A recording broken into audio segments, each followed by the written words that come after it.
Olá, sejam bem-vindos para a segunda aula sobre o livro Prática do Amor a Jesus Cristo de Santo Afonso Maria de Ligório. Se você ainda não assistiu a aula 1, já está disponível aqui no YouTube, é só você procurar que você vai achar. Hoje nós vamos falar sobre o capítulo 2, que está intitulado Do Quanto Jesus Cristo Merece Ser Amado por Nós, pelo amor que nos demonstrou ao instituir o Santíssimo Sacramento do altar. Então hoje nós vamos falar da Eucaristia. A reflexão que Santo Afonso traz aqui no capítulo 2 é sobre a Eucaristia.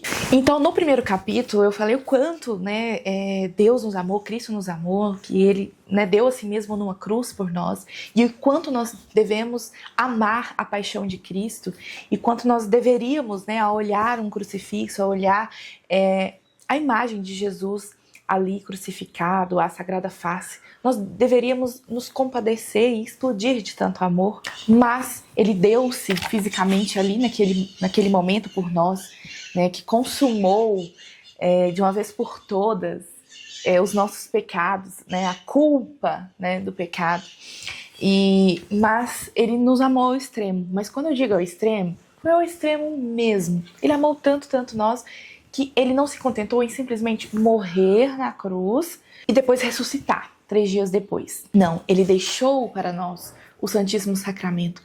A gente pode ter Ele em nós todos os dias, se quisermos. Então, como diz lá no Evangelho de São João, até o extremo nos amou. Amou-nos tanto que deixou o Santíssimo Sacramento. Ele sujeitou-se à espécie do pão e do vinho, um alimento.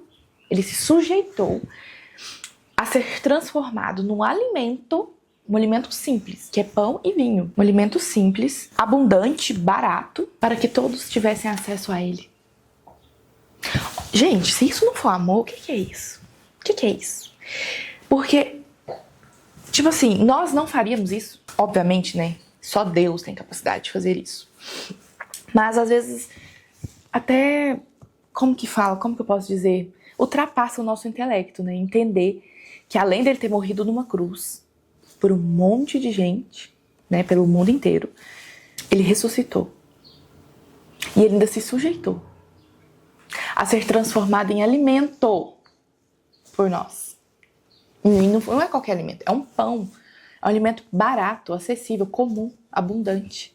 Para quê? Para que todos tivessem acesso. Mas por que ele deseja tanto que o recebamos na Santa Comunhão? Por que ele deseja? Por que ele quer ser recebido? Por que ele desejou tanto assim a missa? Porque a missa, eu não vou falar nesse vídeo sobre a missa, eu quero fazer um vídeo sobre a missa. A missa ela é o ápice da nossa fé, ela é o sacrifício de Cristo sendo renovado todos os dias, em todas as missas, em todos os lugares e ao mesmo tempo, que já é um grande mistério também. De forma incruenta, obviamente, sem derramamento de sangue. Mas por que ele deseja que nós recebamos ele? É porque todo amor, ele tende à união. O nosso amor com os cônjuges tende à união dos cônjuges. Todo amor, ele tende à união.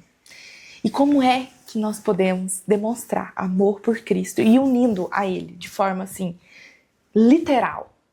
Na Sagrada Comunhão. Porque ali naqueles 15 minutinhos que as partículas, que a espécie, do pão está no nosso organismo, nós estamos unidas a Cristo, um só. Está correndo nas nossas veias. Olha, gente, isso é maravilhoso. Então todo aquele que come da minha carne permanece em mim e eu nele. Como está escrito em São João 6, versículo 56. Então, gente, nós recebemos Jesus Cristo na comunhão por causa do amor. Se não fosse o amor que Ele tem por nós e nós deveríamos ter por Ele, a gente não ia receber. Então é por causa do amor que nós recebemos Ele na Sagrada Comunhão. Gente, olha o quanto isso é maravilhoso. Não é mágica. Isso aqui não é a missa não é um espetáculo, não é um show. É Ele se dando por nós. É Ele ali na Sagrada Comunhão. Ele tá ali, gente, naquele pãozinho, ele tá ali. A gente não consegue enxergar as características físicas dele, de um homem, mas ele está ali, porque ele disse isso e isso está escrito nas Sagradas Escrituras. Então não tem nem o que questionar. O próprio Deus se aniquilou. O próprio Deus, ele se reduz a um alimento para entranhar-se em nossas almas e unir-se aos nossos corações. Então, na comunhão, o nosso coração se torna um com o nosso Senhor. Claro, devemos estar em estado de graça sempre. Quero fazer uma aula sobre confissão, sobre Santa Missa, esses assuntos, né, que sempre surgem. Então, na comunhão, o nosso coração se torna um com o de Cristo. Meu Deus, gente, olha quanto isso é maravilhoso.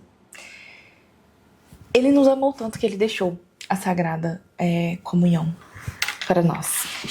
Aí sempre vem essa pergunta, eu já me questionei, vejo as pessoas se questionando.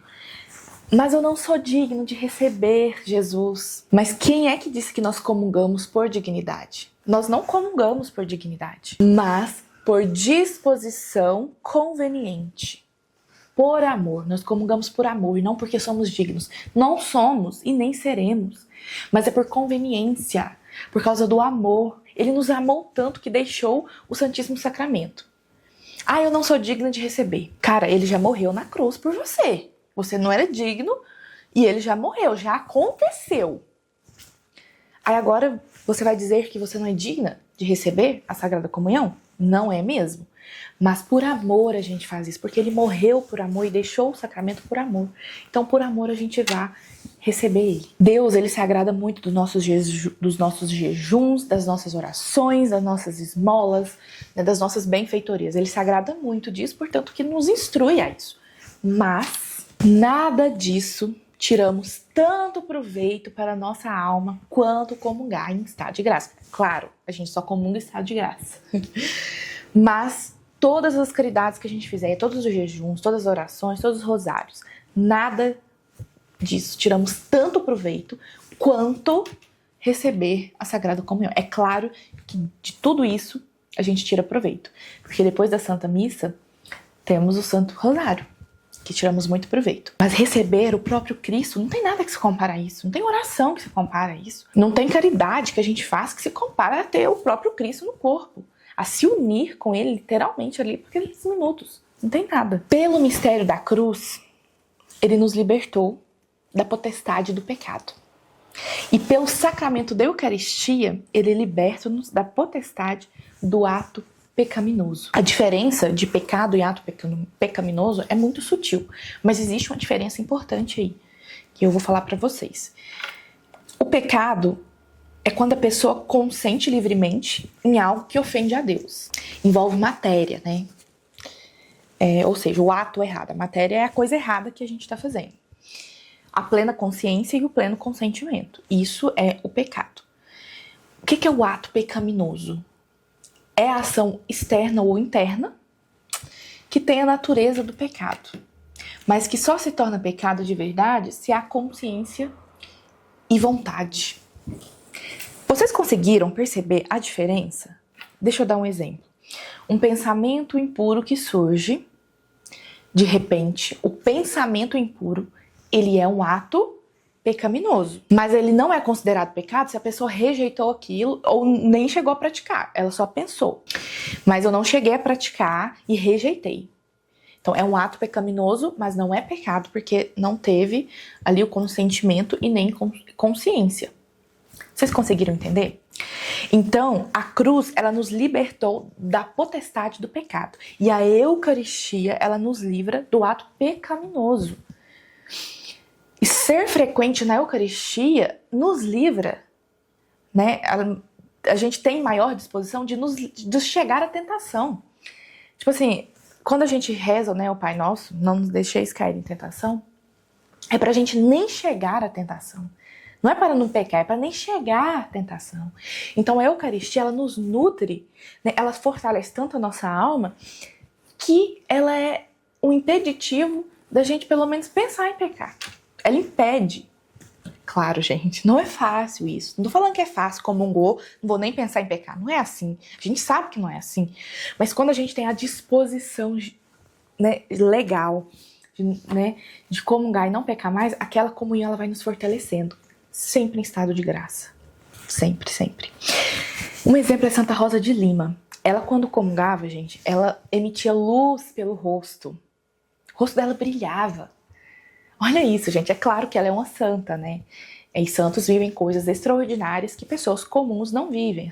A santidade desse nível que a gente está falando, né? De quando a pessoa chega a ser canonizada, é algo raro. Então o rosto dela emitia luz e as pessoas viam quando ela comungava. E a boca dela pegava fogo que se alguém encostasse queimava. Ela não acontecia nada com ela. Mas era tão forte o efeito da Sagrada Eucaristia, da Santa Comunhão nela, na alma dela, que o rosto dela emitia luz e a boca pegava fogo. Né, os santos vivem coisas extraordinárias, né, que somente a graça de Deus explica. Né? O que explica isso? É a graça de Deus, porque isso não acontece com qualquer um, né? Só quem realmente é santo. Então você pode dizer, não comungo com frequência porque me acho frio. Minha fé é fria, minha fé é pouca. Eu sou fraco espiritualmente. Então, porque te achas frio, te afastas do fogo? É por ser justamente frio que deve se aproximar do sacramento com frequência, para se esquentar. Santo Afonso diz isso aqui no livro. Eu não vou comungar, porque eu tô muito fraca na fé, não tô me sentindo bem. Cara, se você está em estado de graça e você fica falando essas coisas, você está rejeitando ali o nosso Senhor. Se aproxime da Sagrada Comunhão, mesmo se sua fé estiver fria, porque ali você vai se esquentar, ali você vai achar abrigo, ali você vai achar aconchego. E vai encontrar forças para se esquentar, para buscar, para encher, né, o seu pote aí. Se você se sente tão frio, tão vazio, confesse e vai para a comunhão, mesmo se sentindo desse jeito.